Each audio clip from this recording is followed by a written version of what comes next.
Welcome to Spirits and Supernatural. I'm Dawn. I'm Jenny, and today we are going to discuss our favorite vehicle. The best vehicle. The Mystery Machine. No, just kidding. Yes. We're going to talk about Baby. Baby, the most important object in the universe, to quote Chuck Shirley. And Baby was a definite character, not a prop in the show. Yeah. Yeah, for sure. I loved that they had that car and that she, and I'll call her she went throughout the whole 15 seasons. My understanding is they had like 9 cars. Yeah, they had a bunch. Sure. Yeah. The other ones were all props. The other 8. The other, we'll say 7 because Jared and Jensen both got a baby. Did you know that? No. Yeah. That's awesome. Yeah, Jared got the one that's called, people can come at me, that's fine. I think it's called Big Bro and Little Bro. Yeah. And Jensen got Big Bro, and then Jared got Little Bro. Yeah. That's so good. I love that. I know. I don't know what, I think Jensen has the Kansas license plate on his, possibly. I'm not sure, but yeah. The Kaz. Yeah, and they bring them to conventions like this year, Jensen is bringing his to New Jersey and maybe Pennsylvania because he lives in... actually their cars that they bring to the cons? Jensen's is, and Jared's is at certain cons. Now, when we were in Columbus, that was not theirs. Okay, I was about to be like, did I sit in that car? You did not. Oh, okay. But if you went to the New Jersey con this year, you'd be able to sit in Jensen's. Because he lives in Connecticut, so if it's close to where he lives, he brings it. Not always, but this year. And then Jared's will be at Austin and Oklahoma, I think, because that's close to... Well, obviously, Austin's obviously very close to where Jared lives. Sure. So, yeah. Isn't that cool? I got really excited for a second I had maybe actually sat in the car, but no. I wish that they would bring him down to Nashville. I 100% assumed it was always a prop. No, sometimes it's their actual car. That's cool. My understanding is Jensen doesn't allow people to sit in his. Oh, sure. Which, people can't be trusted. Let's face it. Absolutely. Right. I love you, Jensen, and lipstick on the cover or something. Yeah. Or they want to take a piece of the vinyl or something. Oh, yeah. People would try. You're right. Yeah. Yeah. Jensen's butt cheeks were here, so they would do something weird. It's just the way it is. Weird is just the beginning of it. So let's get in on our cocktail here before we get too far into talking about this. You found this cocktail. I did. So I just Google searched a 1967 cocktail book. Literally from 1967. Okay. And the name of this cocktail is actually Babies, Babies. Plural. But I was like, that's pretty dang close to what we're looking for. Close enough. 1967 cocktail entitled, well, we'll just call it Baby. And it's so simple. It's got 3 ingredients. It's 2/3 cup of Apricot Brandy, 1/3 cup of fresh cream, or in our case, half and half, or oat milk, and a dash of gin. And that's you shake and strain, and you drink it. It can't get any easier than that. So we have our ingredients, but I just realized we don't have anything to measure them with.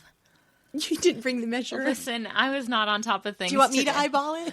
No, I do not want you to eyeball it. Do you have measuring cups in your house? I do. I'm sorry, in your studio? In my studio, I do. Well, you know what? I think that you could just eyeball it. Just eyeball it. I trust you. It's going to be a good day, you guys. We can have Tim come pick you up if we need to. We're eyeballing it. Okay. We're going to eyeball it. So we do actually have apricot brandy. We're sticking to the recipe at least with that, and then modifying it the rest of the way. I mean, I don't live on a farm. I don't have access to fresh cream. All right. So we're doing 2 parts apricot brandy, 1 part fresh cream. Yes. Or oat milk, because that's who I be. That's who you be. And I be half and half today. That looks good to me. Looks good to me.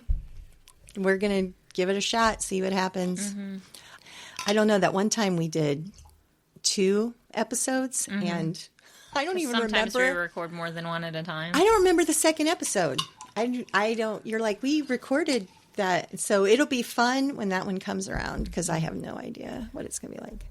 Ooh, that was a lot more half and half than 1/3, but that's okay. Probably. That's all right. And then this is... it just says a dash of gin. Yeah. So this is Towpath gin from Akron. Oh, Akron, Ohio. Akron, Ohio. Good old Akron, Ohio. There we go. Give it a stir because we're not shaking or straining anything. No. Mine just looks like milk. I put way too much cream in it. Mine still Yours got a little bit of an amber I'm color. Take a picture of yours. Yeah, all right. sure. I'm going to shake this up. Or give it a stir sip. in our case, yeah. To baby. Take a little sip. That's nice. Yeah, it tastes good. Mm-hmm. That apricot brandy is nice. Apricot brandy is surprisingly very sweet, and it's not so strong that it like burns. No, but I personally probably wouldn't drink it straight. No. I like it with the cream. I mean, it'd be good with like some ice or something. Yeah, but we're just gonna do what we're gonna do. We're gonna be fine. We're fine. Everything's fine. Exactly. Oh my goodness. So, Dawn, is one of your favorite episodes Baby by any chance? Absolutely. Hands down. That is one of my favorite episodes. I just watched it before we recorded this because I knew we were going to be recording this. So it's so cool how they decided to do that because they shot that whole thing from within the car. Yeah, it is the most unique bottle episode I've ever seen of a television show. Absolutely. Do you know what a bottle episode is? I've not heard that term before. Okay, a bottle episode is where it just takes place in one location.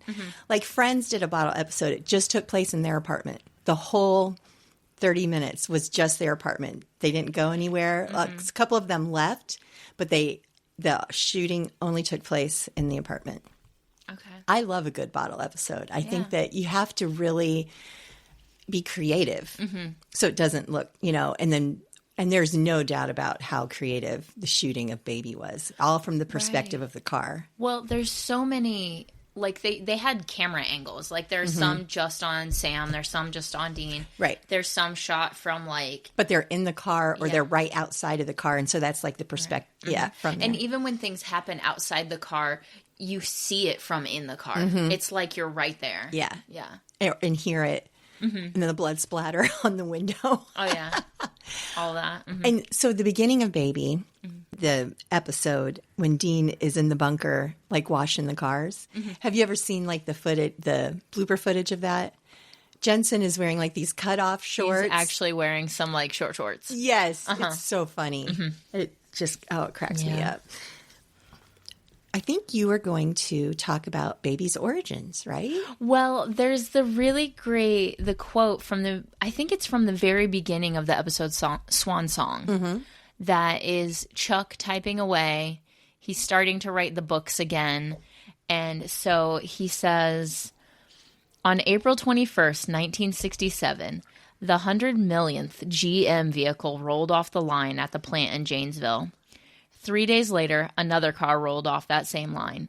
No one gave two craps about her, but they should have, because this 1967 Chevrolet Impala would turn out to be the most important car, the most important object in pretty much the whole universe. I loved that. I like teared up reading. It's so good.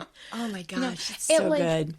I think it's interesting because that's technically like, 3 or 4 sentences. It's like just this short paragraph. But when you think about like everything, where Baby has taken them, all the places that car's been and like carried them to and from and everything, it's very emotional.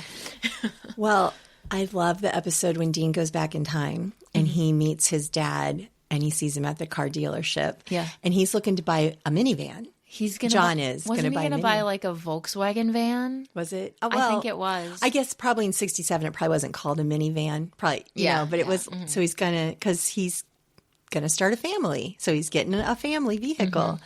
And Dean talks to John, and he's like, "Oh, I think this would be a much better one, which is Baby. Take care of that car; it's going to last you a lifetime." Yeah. Oh my gosh, that is. I loved that they did it that way. And that's the car that they end up getting. And then when Mary comes back from the dead.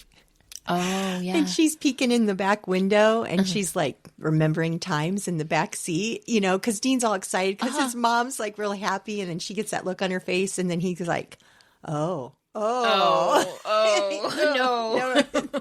Yes. Oh, go ahead.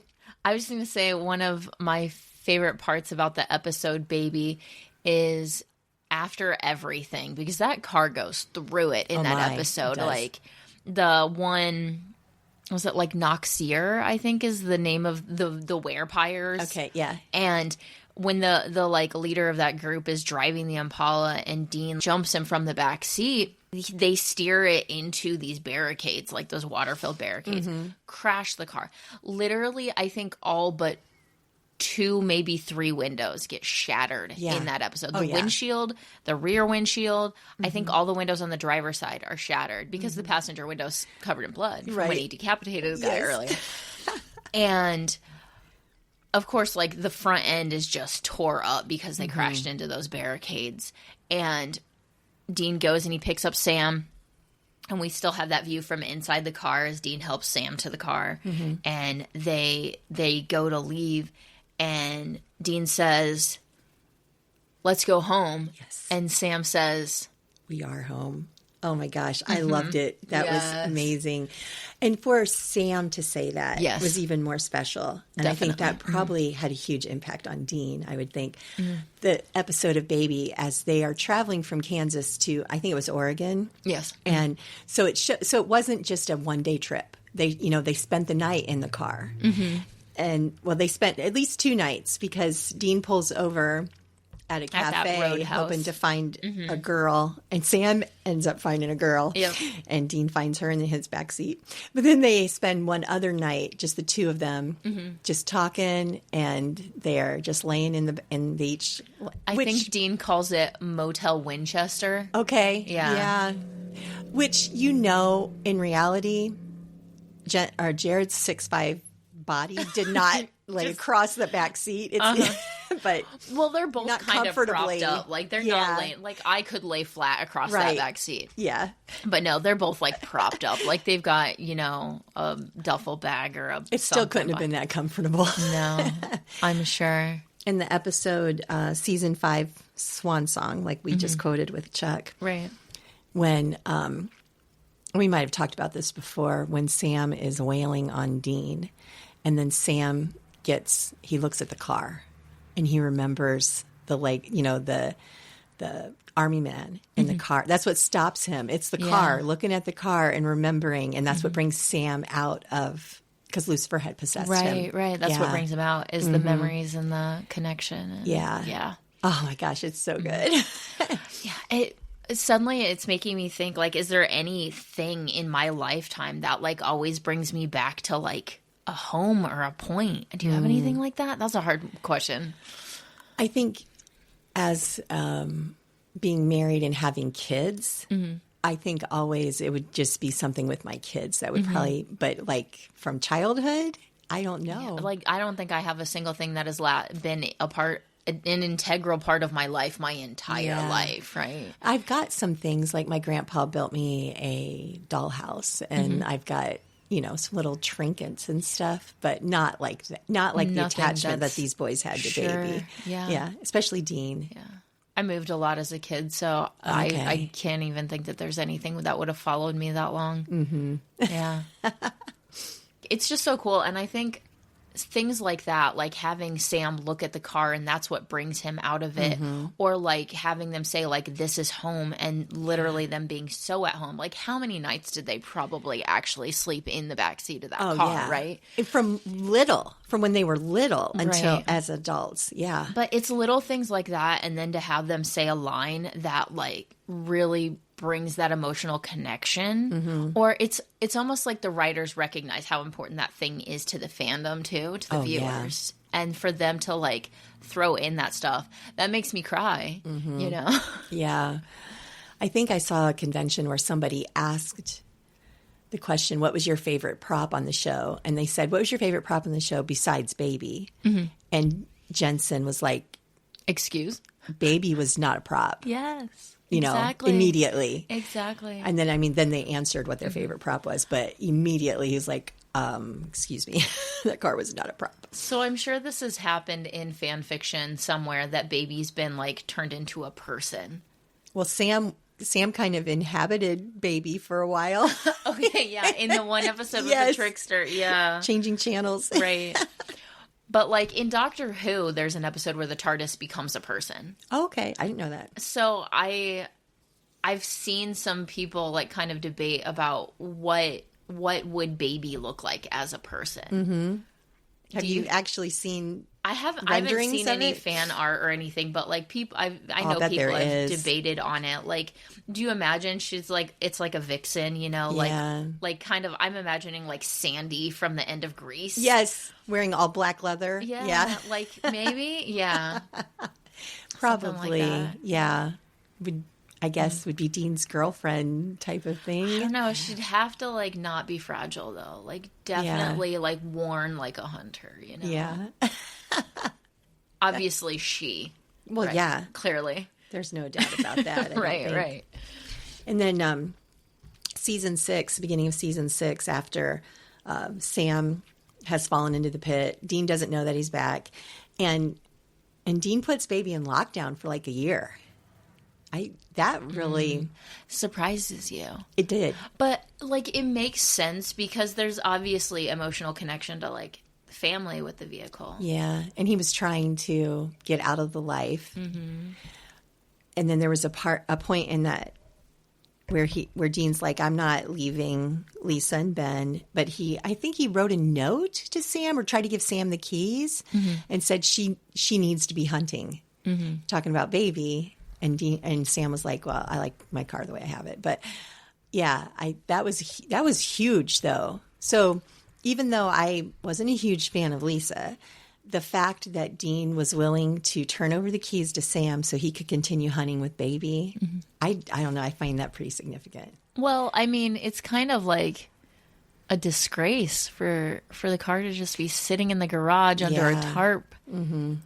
Like, I'm just thinking of like the rev that we hear, you know, when they're driving off somewhere, like for Baby to just be sitting there. Yeah. Feels really wrong. Yeah. In a lot of ways. Yeah. Do you think Dean went out he probably had to go out and start her every once in a while because a car that old, you need to start up. But I mean, you can't imagine that all the parts in it are original because there's a couple of times where Dean rebuilds after different things. I mean, like even after the episode Baby, like when they go and back out, I think that's like the first time that you see the car from outside is the end of the episode because the grill is just like dented in. And I actually had this thought today when I was watching the episode because both of the boys get beat up. Like Dean gets in a fight with the like alpha of that group and then he gets in a fight with the lady. Yeah. And we see Sam is beat up at the end because he's being held like at their compound. And when they go to drive away, it's not just them beat up, like Baby's car is too in a mess too. Yeah. Like the number of times that Dean's had to rebuild. I mean, after the truck slams into them at the end of season 1, right? Right. Yeah. Yeah. That was like insane. How much of that car has been rebuilt? Right. Well, in reality, that car would never have been recoverable. Not at the end of season 1, no. No. But I love that they did it anyhow. And when and Dean does the 180 in the car in Baby. Oh, yes. And you probably know the story that was Jensen actually driving. Well, wasn't it like they asked him, like, can you do this? And he was like, I don't know. And then he just did. Yeah, he learned it on his lunch break. Yeah. Yeah. They're like, well, we'll let Tom do it, who was like the stunt driver. And he's like, no. Let me try. And don't underestimate Jensen Ackles. No, I know. I think that man can do about anything. But that was a super cool moment. It was a cool movement. Yeah, the car it was like both. did a 180, you know? And I'm trying to remember. I can remember how many women drove that car. So in that episode, in the episode Baby, the crazy lady stole it. Yeah. And the other episode where they had the pearl that would grant their wishes, that blonde girl stole the car. Okay. She drove it. And then there was, Kelly Klein. Didn't she take off with Baby? Yes, she did. So I know that at least those 3 women drove Baby. Sam, Dean, what would you do if somebody stole the car? Yeah. Murder. That was totally ad-libbed. That was that line was ad-libbed. Yeah, the whole part. And even when Jensen / Dean is just staring at him, like, I can't believe you asked that. And Sam uses his hands and he goes in front of him. Like, waves in front of his face. Yeah. He's like contemplating all the murder. Yeah, Sam Jared and Jensen knew their characters so well that they just rolled with it. And yeah, that was completely ad-libbed. I mean, honestly, It's awesome. it's completely fair reaction. Yeah. Like, and then the episode when, well, it doesn't show Bella driving the car, but she has it towed. And he's like, where's my car? Where's my car? I'm going to be sick. He's like, couldn't handle that she was gone. And then season 7 with the Leviathans, because they're wanted by the feds again, they put Baby in lockdown for a while in that season. And that was rough. Every time they're driving something else, you're like, what is that? At least in the Titanic episode, they had a cool Mustang that they drove. But wasn't that initially what Kripke wanted? Yeah, but his neighbor told him, no, you can't put a body in the trunk of a Mustang. And that's why they went with a bigger car. Isn't that awesome? Always the practical. Yeah. You want a neighbor like that. Help me hide the bodies. Here, I've got room in my trunk. Wow. You can't put a body in the trunk of a Mustang. Well, that's just wisdom. Words to live by. The next time you go to the car dealership and you're looking for a new car, you open the trunk and you look at the You should tell Tim, climb in there. Salesman. To see if you can fit. Go, can you fit a body in there, you think? Yeah. And the salesman's like, I don't know, as they start dialing 911 on their phone. Depends on the salesman. Some of them would climb in. And be like, well, let's find out. Got to make that deal. Close it. So we've named a few episodes where Baby was like really, she obviously was in every episode, right? Is there an episode where she's not in? Maybe if there's one where like they were stuck in like the Bad Place or Apocalypse World or something. Okay. Well, other than when she was on lockdown in season 7, like there's like 5 or 6 at least episodes that she's not in. Yeah. She's got to be in every episode. But you're right. When they were in I'm thinking at the beginning of that episode and then probably at the end. I don't know if she was or not. And I just watched that recently, this season 13. But other than Jared and Jensen, she probably shows up the most in episodes. Certainly. Count. I was trying to think of other people who would have also driven. Sam. Driven. Besides Sam and Dean, like who else would have possibly, and John, obviously. Yeah. Did Mary ever drive the Impala? I'm sure she probably did. That we never saw, but on screen, I don't remember her driving it. Matt Cohen got to. Well, yeah, because he's John. Yeah, he's the one that's I will pull this car over. He's even driving in the episode Baby. Yeah, when Sam has that like dream vision. Yes. Yeah. I don't know who else would have driven. Well, there's like the one guy who has powers who looks at Dean and he's like, "Can I have her?" And Dean's like, "Oh yeah, sure, man." Yeah, Andy. Andy drove her. Yeah, I don't think Cass ever drove her. I don't know the cat. Other than the episode when Dean and Cass were working together and Sam wasn't with them, I don't know that Cass was ever in the front seat other than that episode. Because Sam was always in the front seat. True. And he's always like, because he would ask, can I ride in the... No. Nope. They shut that down fast. No. Absolutely not. Why would you even ask? And when Chuck's talking about... in Swan Song, and he's talking about the army guys, and he's talking about every time Dean rebuilt Baby, he included the Legos, he included the army men stuck in the ashtray. And Dean never took those out. And the SW and DW that they engraved. Yeah. Oh, so good. Yeah. So one of the coolest things about Baby is the, like, false bottom in the trunk. Where they've got their arsenal. Everything, yeah. Literally. And that's, like... John, we assume John did that because that's been there. After Mary. Yeah. Yeah, you would have to be. Because, even in episode 1, they're going in the trunk to get stuff. Yeah. And I can think of 2, 3 characters that were actually in the trunk. Yeah. Crowley and Garth and the Leviathan guy that they take to Bobby. Those are the 3 that I can remember. There may have been more. That specifically were in the trunk, yeah. Yeah. Wasn't it... I'm trying to remember exactly, but I think initially there was not a devil's trap painted in the trunk. No, Sam adds it. Was it in later on? Yeah. Was it in the first episode though? No, But it was still in season 1, wasn't it? Well, it's sometime later when they learn about devil's traps because they are interacting with demons more. They have to be able to trap demons. Season 2. I feel like it was sometime in season 2 that they painted devil's trap in the trunk. Our friend Theresa, I'm sure, would know. She always is like, she'll message me after these, and she's like, "Oh, and this happened then," and I'm like, "Man." Is she one of those people who can tell you like the episode title and the season and everything? Yeah, she's got a really good memory. I do not have a memory for those things. Well, she's going to be coming for our Crowley episode. I'm sure she'll be able to pull everything out of her hat. That'll be. I'll just sit back and let her lead. Oh no. She'll panic if we tell her she has to lead it. No. I'm looking at the list of all the weapons that are in the trunk, and it's so much stuff. Like, obviously, there's a spare tire. There's a gas can, like, clearly. And, like, a toolbox because, like, sometimes they do, like, a repair on the side of the road or whatever. Yeah. But then there's, like, iron chains and, like... And there's a grenade launcher. So many guns. Sawed-off shotguns. Flare guns. Obviously, ammunition, including all of the special bullets that they've made that have devil's traps on them or... what have you. Silver bullets for werewolves. Yeah. Witch-killing bullets. And they have a whole bunch of knives in there, too. Yeah. The list of knives is like 20 on here. They're like iron knives, silver knives, machetes, throwing knives.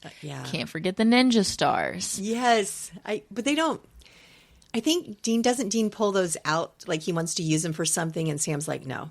Sam never lets him do anything fun. I know. Apparently... Oh... I just totally dyslexia'd that. Skates? No, steaks. Steaks. I was like, apparently they have skates in here? What are wooden skates? No, steaks. Oh my gosh, that is hilarious. Okay. Little Dean and Sam sometimes John was like, you guys want to get out and skate? A harpoon gun. Oh nunchucks. Gosh. Oh, we can't forget John's barbed wire wrapped baseball bat. Yeah, that was Dad's. That was in there. Dad loved that one. Apparently C4. Oh, well, yeah. Yeah.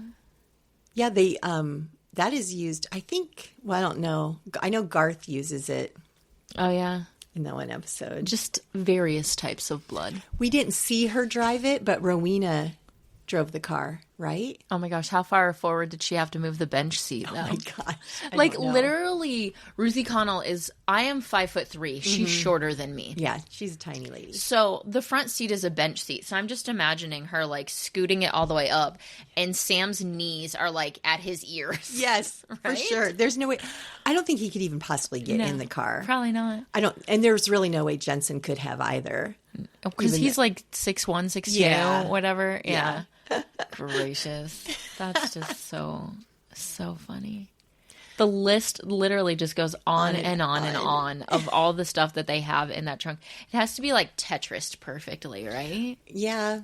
But we only see little glimpses. Yeah. It's not like we've ever really seen. Although we haven't gotten to personally take inventory. The replicas, they try really hard to get a lot of that in there. Yeah. They do, and they do a really good job too. If you ever get a chance to go to a convention, explore Baby a little bit. I took pictures when we did our photo op with Baby. We did a couple shots inside the car, but I also just took pictures. They let us take as many pictures as you want, and I just straight took a picture of the whole trunk, so you could like see everything that was in it. I didn't because I got my picture with Jensen with Baby, and then You weren't thinking about the trunk at all. I lost consciousness, and I don't remember when I woke up, like in July. It was an out-of-body experience. You were like, I was there. The convention was in June. There's only photographic evidence to prove it. I have no memory of this. I plan to be more present next time. Yes, that's my plan. So even though this is going to come out, I'm trying to remember, that'll be our last one in April. But by then, we will have seen Jared Padalecki. But when we're recording this, in 2 weeks, you get to meet Jared. How you feeling? It hasn't hit. Yeah? It hasn't hit. Like, I know it, but I don't think my body is accepting it. Until you're actually in the room and seeing him. Yeah, it's going to be. I I really think I'm going to cry. I bet you will. I'll let you know later if I cry. Well, I'll see you. Yeah. We'll let y'all know. Yeah, we'll let y'all know. I'll bring tissues. I'm almost sure that I'm going to cry. Like every time I'm watching the show and I see somebody that I know is like my height standing next to him, I'm like trying to mentally prepare for like, I'm going to come up to his armpit. And you and Jen are taking one together, and she's even shorter than you. Yeah. But every op I've ever seen with Jared, he's very accommodating. Yeah. He squats down. He's aware of his giantness. Yes. Well, his wife is a good foot shorter than him, so he's the used whole to it. world is Yes, a good foot that's true. shorter than him. That's fair. Except he has a brother that's taller than him, like by 2 inches or something. I've seen photos. It's crazy. It is. I don't know how humans get that tall. Well, none of the humans in my family are that tall. all right. So do you have anything else to say about baby? I guess the other thing that I think is really funny is that as Supernatural fans, we've all become accustomed to what a 1967 Chevy Impala looks like. Yes. So I don't know about sounds you. like. Every time I go to some kind of like festival thing that has a car show, I look at the cars and that's all I'm looking for. Is it really the only car that you would probably recognize? I mean, not exactly. Like I okay. recognize a couple of other cars, but I'm not a car person by any means. But I know like a lot of SPN fans are that way, and where they're like, "Oh, that was a Chevy Impala," and people are like, "How? I didn't know you were into cars." And you're like, "I'm not. I have a little fun fact. I'm into one car." In the original Batman movies that had Michael Keaton in them in the 80s, the two that he was in, the Batmobile, they used a body of a 1967 Chevy Impala. Nice. I think that is awesome because you think about it. Dean's and Jensen's like, I'm Batman. He was driving the Batmobile. Yes. Kind of. Yeah. He kind of was. Cool? That's great. Yeah. Perfect. Yes, I thought that was fun. All right, so let's rate our drink. Let's rate our drink. So what did you think about the taste of our baby cocktail? So we didn't do any shaking or straining, but I realized as I was sipping that if we had done that, it would have been colder and it would have added a little water to it, which would have cut a little bit, which I think could have been good, but I think it's good as is. Yeah. I like it. So I give it a full swing. Okay, I'm going to give it a full swig too. Love that. I added more cream to mine. Mine's very milky, but I think that helped. I think it would have been too strong for me if I had followed exactly a third. But I give it a full swig too. I love it. What about ease of making? Well, we did it without any measuring devices, so I'm calling that real easy. Yeah, I think that gets 2 full swigs for sure. Love that. The mocktail, if you want to make a mocktail of this, I would suggest using some diluted maybe apricot syrup and some fresh cream. If you want to add the dash of non-alcoholic gin, you could. But I don't know if you'd want to buy a whole bottle of that just for a dash for a cocktail. I definitely think some kind of like peaches and cream idea would be what this is. Yeah. Basically. So I think it's mocktailable. Yeah. Yeah, So definitely. I'd give it a full swig for that. I would say that would really match this flavor. Now, to say, does this match our baby? So, how do you make a drink that matches a car? Because I'm not drinking motor oil. Yeah. So I'm thinking because I found it in a 1967 cocktail book and it's called Babies, I think that's pretty dang good. I can't disagree. Yeah. Like, I don't know if there's anything else that I could think of that would be a better match. Unless we had something black. Yeah. Maybe if it was something darker, like if it was made with like a black raspberry something or a currant or whatever that made it dark. But right. But I'm going to go give it a full swig based on. I think that's really great that you found something that was from the year with basically the same name. Yeah. That was really cool. What else could we really want for that? Wow, we did it again. We did it again with full stars. Swigs. Yep, full swigs. Full swiggy stars. Swiggy stars, swigs. Well, anyhow, what do we got coming up? So this is the end of April when this one will come up.